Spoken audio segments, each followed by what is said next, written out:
Hello, everyone, and welcome to session 4 of self-care techniques for parents. There is one more session that will take place next Friday from 5 to 6 p.m. Eastern Standard Time. So please be sure to join us for that session.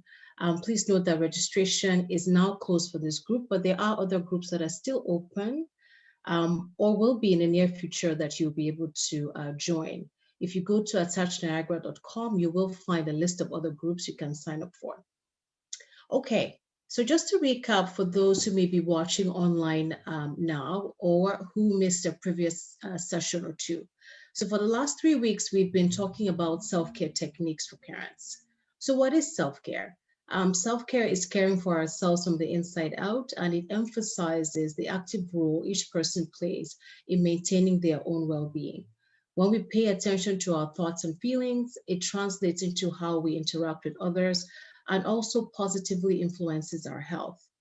So nowadays, people are facing new realities of working from home. They're facing temporary unemployment, homeschooling of children, and lack of physical contact with extended family, friends, and colleagues. Because of this, people are very likely to develop symptoms of psychological stress and disorder, including low mood, insomnia, stress, anxiety, anger, irritability, emotional exhaustion, depression, and post-traumatic stress symptoms as well. So in particular, what's been discovered is that low mood and irritability tend to be very common. Getting involved in self-care activities as part of daily practice can help us manage stress and also prevent difficulties and symptoms of health problems. Later on in today's session, we are going to try out some activities that we could do to optimize psychological well-being. So in terms of our approach to self-care, our approach to self-care could be three-pronged. The first is to take charge of your mental health. A popular technique that supports good coping skills for parents is mindfulness practice. Many of these practices do not take a lot of time. There are 9 popular types of mindfulness meditation techniques, including mindfulness meditation, spiritual meditation, focus meditation, movement meditation, mantra meditation, transcendental meditation, progressive meditation, loving kindness meditation, visualization meditation as well.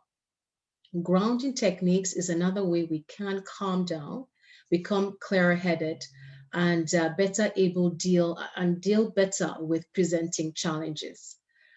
Secondly, it is important to prioritize time for yourself. And third, stick to your plan. So how does self-care influence parenting?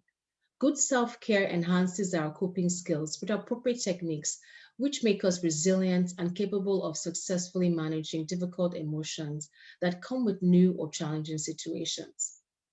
Learning effective techniques and coping skills to calm down the limbic system. So the limbic system, if I were to use my hand to illustrate, the limbic system is the seat of the emotional brain.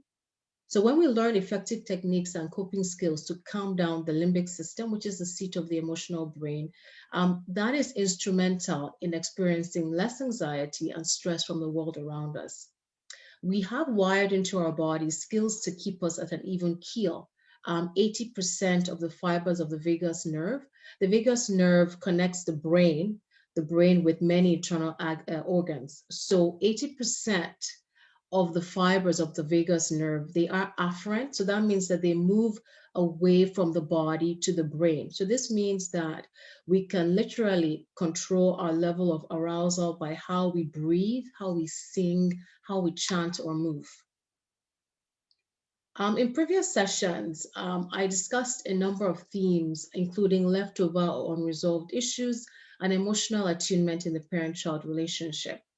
At our last session, I explained the idea that unresolved or leftover issues may be impacting us and the steps we can take to calm down the emotional brain so that we can engage effectively with the world in all the roles that we play.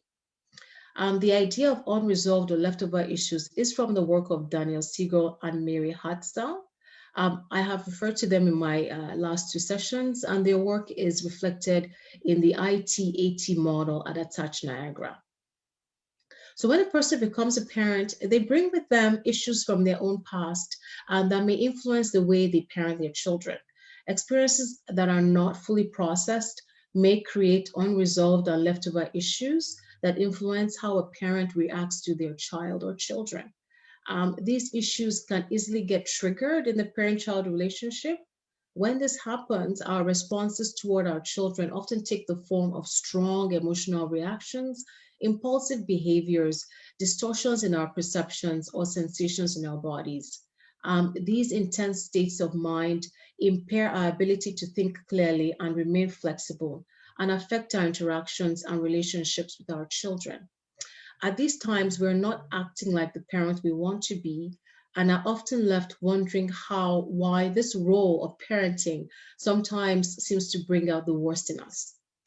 Issues that are rooted in our past impact our present reality and directly affect the way we experience and interact with our children, even when we are not aware of their origins.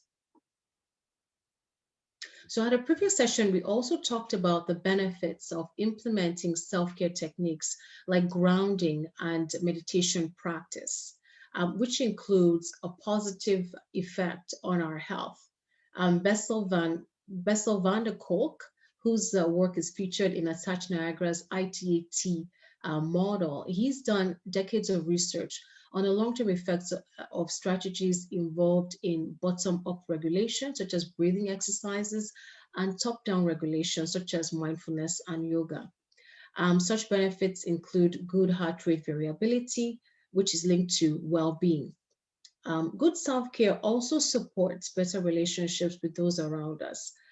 One such positive benefit of self-care that relates to our relationship with our children is emotional attunement. Again, I think it's worth mentioning that while emotional attunement may be good for parents, they are also highly applicable to those who are not parents as well. Emotional attunement is important in all relationships. So when parents emotionally attune, they have a direct connection with their children that is nonverbal. It is interpersonal integration, which includes the tone of voice, eye contact, facial expressions, gestures, and the timing and intensity of responses. Emotional attunement, in essence, gives babies and children the feeling of being met and understood. So the ITAT model, which is used at ATTACH Niagara, reflects how to promote positive relating in the parent-child relationship. In order to be aware of what's going on with our children emotionally, parents first need to be aware of sensations going on in their own bodies. When that's fully understood, that is bodily sensations, parents are better able to know and understand what has meaning in their lives. And when we emotionally communicate with our children, we become better able to viscerally feel the joy of our children and to share and amplify their positive states with them. Emotional attunement also develops secure attachment between parent and child, and this is the optimal form of attachment that should be aimed for in the parent-child relationship. Research indicates that attunement begins at the most subtle physical levels of interaction between babies and their caregivers. Even from inside the womb, babies learn musicality from hearing their mother's verbalizations. The tricky thing with emotional attunement is that it cannot coexist with stress. To achieve a stress-free state, there has to be a balance between the effect of the amygdala on our behavior and the engagement of the prefrontal cortex. So at our last session, I talked about the role that the amygdala, which is known as the smoke detector of our brain, the role that it plays in our emotional states. Again, to use the hand brain model, the amygdala is part of the limbic system. The limbic system is the seat of the emotional brain, and that dominates when we experience loss of control over our emotions. So when a person experiences loss of control over the emotions, areas of the brain like dorsolateral prefrontal cortex, the prefrontal cortex I'll represent with my fingers. that is impacted. So it makes it difficult, for instance, to recall a phone number from working memory. The key to maintaining all of the positive benefits of self-care techniques, including the aforementioned, is consistency. And in the experiential portion of today's session, we will discuss some challenges to actively engaging in self-care. So this concludes the psychoeducation component of today's session. Now I'm going to move into the experiential portion where we will explore activities that you can utilize to help keep you grounded, engaged, and attuned to your children as you parent.